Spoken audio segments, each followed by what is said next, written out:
दोस्तों, तो हम चालू करने वाले हैं एल्डिहाइड कीटोन। इस वाली वीडियो में लगभग ये 10-15 मिनट की वीडियो हो सकती है। तो देखो, सबसे पहले बॉइलिंग पॉइंट की ऑर्डर की बात करते हैं। बॉइलिंग पॉइंट का ऑर्डर अगर हम देखें तो जो एल्डिहाइड कीटोन होते हैं, पहली बात तो एल्डिहाइड का कीटोन से ज़्यादा होता है, ठीक है। अगली बात क्या है कि एल्डिहाइड कीटोन का हाइड्रोकार्बन से तो ज़्यादा होता है, बट एल्कोहल्स और कार्बोक्सिलिक एसिड से कम होता है। क्यों? क्योंकि इनमें एच बॉन्डिंग प्रेजेंट रहती है, ठीक है। फिर आता है अगला अपना सोल्यूबिलिटी। सोल्यूबिलिटी में जो लोअर मेंबर्स होते हैं जैसे मिथेनल है, इथेनल है और प्रोपेनोन है, ये तो H2O में मिसिबल हो जाते हैं, बट जो हाइयर मेंबर होते हैं फिर वो नहीं होते। तो याद रखना है कि प्रोपेनोल, मिथेनॉल, इथेनॉल और प्रोपेनोन, है ना, नॉन बोल रहा हूँ। फिर आता है uses of aldehyde and ketone, इसकी हम बात करते हैं।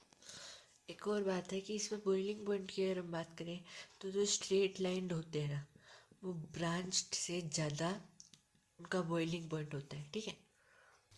मिथेनल जो होता है वो एक गैस होता है और बाकी जितने भी कार्बोनाइल कंपाउंड्स होते हैं वो तो आइदर लिक्विड होते हैं या फिर सॉलिड होते हैं, ठीक है। जो छोटे कार्बोनाइल कंपाउंड होते हैं वो ज़्यादा पंजेंट स्मेल होते हैं ना, बट जैसे जैसे उनकी साइज़ बड़ी होती जाती है वो less pungent and more fragrant होते जाते हैं ना। इसलिए हम देखते हैं कि कार्बोनाइल कंपाउंड जो है वो परफ्यूम इंडस्ट्री में यूज़ किया जाता है। जो एल्डिहाइड कीटोन होते हैं वो प्लांट्स और एनिमल्स में पाए जाते हैं, है ना।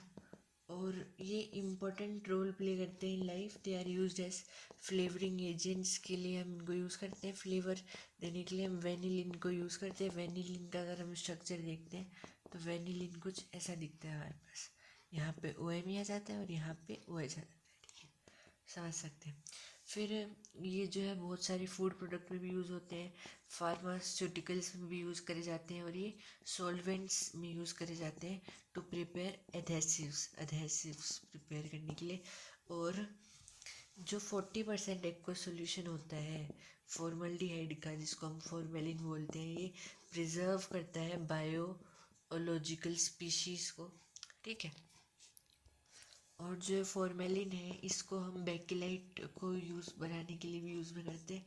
फिर एसिटिल्डिहाइड जो होता है वो मैन्युफैक्चर होता है एसिटिक एसिड के फॉर्मेशन के लिए। जो बेंजल्डिहाइड है जो कि ऐसा हमारे पास कुछ होता है CHO, ये होता है परफ्यूम इंडस्ट्री में यूज़, है ना।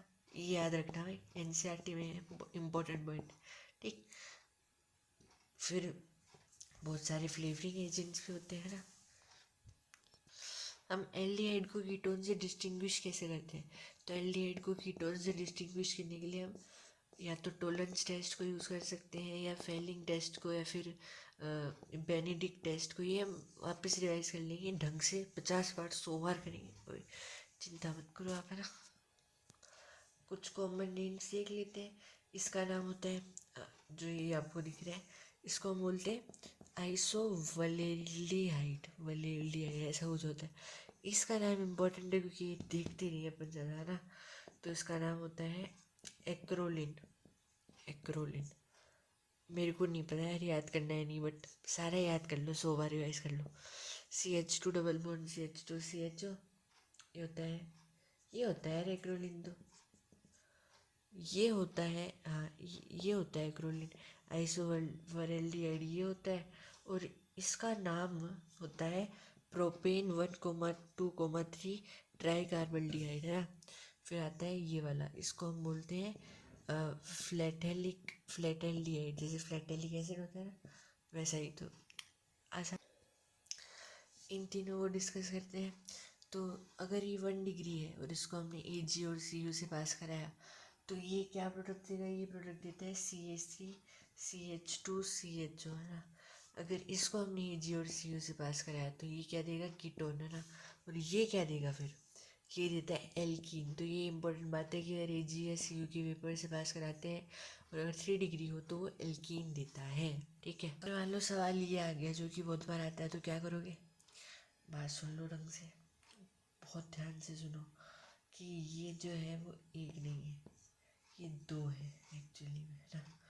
तो इसका जो प्रोडक्ट बनता है वो RCH से डबल बॉन्ड हो, यानी कि CH3 CH2 डबल बॉन्ड हो। ये याद रख लो आप। NO2 है, NaOH माइनस है, सीधा एल्डिहाइड बनेगा, कुछ रुकना ही नहीं, एल्डिहाइड बनाना सीधा, ठीक। इसको हम बोलते हैं इथाइल बेंजीन। और जब ये CrO3 AC2O से जाता है तो आपको पता ही क्या होता है, ये बनता है। और बस इसी के साथ इसकी रिएक्शन होती है, बहुत फेमस सवाल है। तो इसको ईटार्ड रिएक्शन बोलते हैं। बट फिर आता है कि अगर ये है, इसको हम बोलते हैं टोलुइन। दोस्तों क्या बोलते हैं, टोलुइन। अगर ये Cl2 में जा रहा है तो ये वाला प्रोडक्ट बनाता है, ठीक है। फिर आता है गेटरमैन एल्डिहाइड रिएक्शन, जो कि आप इधर से देख सकते हैं, ध्यान से देख लो अच्छे। गेटरमैन कोच भी देख सकते हो। रोजेनमेन की थ्योरी पढ़नी है तो पढ़ लो, पढ़ लो। यार मैं बता नहीं पाऊंगा इसको ढंग से इतना। सेलेक्टिव रिडक्शन, फिर यहाँ पे ये चीज़ें बेसिक है, कुछ नहीं कर सकते, सॉरी सर।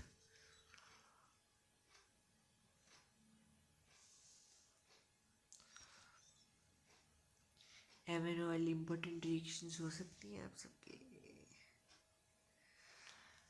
बाकी डिटेल चैप्टर में है।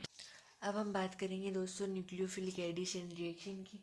बहुत अलग टाइप की रिएक्शन है, बट बहुत इंपॉर्टेंट टाइप की भी रिएक्शन है, बहुत डिटेल में पढ़ते हैं इसको। सबसे पहले इसकी मैकेनिज्म देख लो कि C डबल बॉन्डो है, इस पर कोई भी न्यूक्लियोफाइल आता है और यहाँ पे नेगेटिव चार्ज चला जाता है, बहुत बार हमने देखी हुई है। थोड़ी सी हम अगर रिएक्टिविटी की बात करें इस रिएक्शन में, न्यूक्लियोफिलिक एडिशन में, तो आप सभी को याद रखना है कि जो एल्डिहाइड होता है उसकी रिएक्टिविटी ज़्यादा होती है कीटोन से। इलेक्ट्रो डोनेटिंग इफेक्ट जिसमें ज़्यादा होगा उसकी एनी रिएक्शन कम होगी टेंडेंसी। जैसे अगर हम बात करें एरोमेटिक कीटोन और इस वाले कीटोन है ना, इसमें रिएक्टिविटी किसकी ज़्यादा होगी, तो आप बोलोगे इसका जो है वो प्लस आर इफेक्ट रहेगा, इसकी वजह से इसकी EDG ज़्यादा हो जाएगी तो इसकी रिएक्टिविटी कम हो जाएगी और ये ज़्यादा रिएक्टिव हो जाएगा, है ना। ये इतनी इंपॉर्टेंट डिटेल नहीं है, फिर भी आप इनको पढ़ सकते हैं, ज़्यादा इम्पोर्टेंट नहीं है। ये जैसे हमने न्यूक्लियोफिलिक एडिशन रिएक्शन पढ़ी है, इसी का एक पार्ट है न्यूक्लियोफिलिक एसाइल रिएक्शन। अब इस रिएक्शन में क्या होता है, इसकी हम रिएक्शन अगर देखें तो ये बेसिक में भी होता है और ये एसिडिक में अलग अलग होता है। देखो बताता हूँ, जैसे बेसिक में और एसिडिक में कैसे होता है, प्लस न्यूक्लियोफाइल। अगर ये एसिडिक कंडीशन में तो न्यूक्लियोफाइल इससे जाके जुड़ जाता है, पूरी मैकेनिज्म समझ रहा है ना। इससे क्या होता है कि ये वाला प्रोडक्ट बना देता है, ये है ना। फिर ये जो है HNU में स्लो स्लो जाके ऐसा कुछ प्रोडक्ट बना जाता है, HNU और G। अब ये जो दिख रहा है आपको, ये H+ में जाके ये प्रोडक्ट बना देता। बट अगर यही हमारे पास बेसिक में होता तो बताऊँ क्या होता, तो कुछ ऐसा होता। अगर ये न्यूक्लियोफाइल है तो ये न्यूक्लियोफाइल इस पे अटैक करता, ये O नेगेटिव। जैसे हम HCN ऐड करते हैं वो बेसिक कंडीशन में होता है, ये फ़र्क आपको याद रखना पड़ेगा। ये ध्यान से देख लो मित्रों क्या क्या होता है इसमें ना। ये रिएक्शन आप लोगों के लिए बहुत कंफ्यूजिंग हो सकती है, बट एक ट्रिक बताता हूँ, है ना। इसको पकड़ लो बस, बीच वाले को, और जो प्रोडक्ट है वो ऑक्साइम याद रख लो बस, डबल बॉन्ड NOH, बस इतना ही करना है और ऐसा हो जाएगा। फिर सारी रिएक्शन आपको इसमें दिख सकती है ना। मैकेनिज्म इसकी देख लेना, मेरे ख्याल से इतनी इम्पोर्टेंट नहीं है, बट देख मित्रों, ये है एनी रिएक्शन की सब टाइप्स। HCN से reaction NH3 acetyl hemi acetyl NH3CCl4 PCl5 और 1 डिग्री NH3। तो अब इन सब को हम डिटेल से डिस्कस करते हैं। सबसे पहले HCN के बारे में आपको सब कुछ पता है तो कोई दिक्कत है नहीं, बस ये याद रख लो कि 2 डिग्री काइनेटिक्स को फॉलो करता है ये HCN।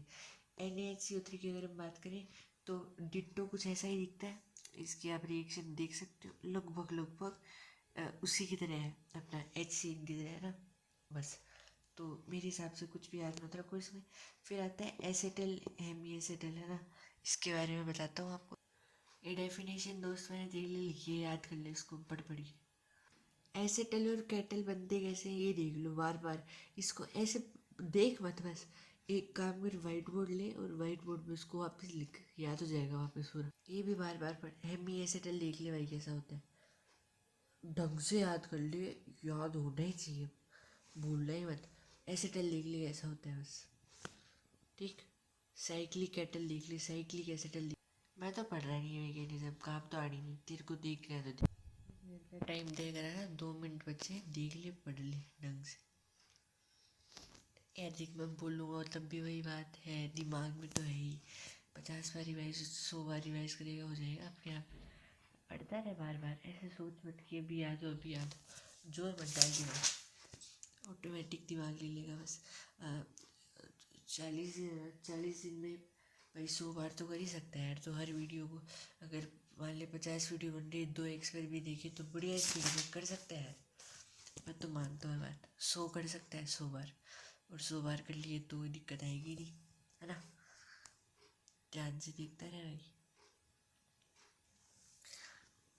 आराम से पढ़ ले सब कुछ, जल्दबाजी मत करे, ये भी फुल क्वालिटी पे गिरूँगा बढ़िया से, पढ़ता रहे।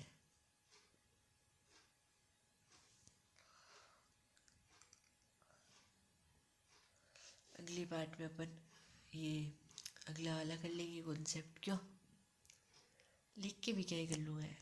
ठीक है ठीक है, 1 मिनट, एक घंटे 1 मिनट ही बचे, 1 घंटे में अगले 2 पार्ट करने हैं मेरे को। अरे यार फ़ोन नहीं मिल रहा मेरे को मार्कर का, ढक्कन नहीं मिल रहा है यार, क्या करूँ,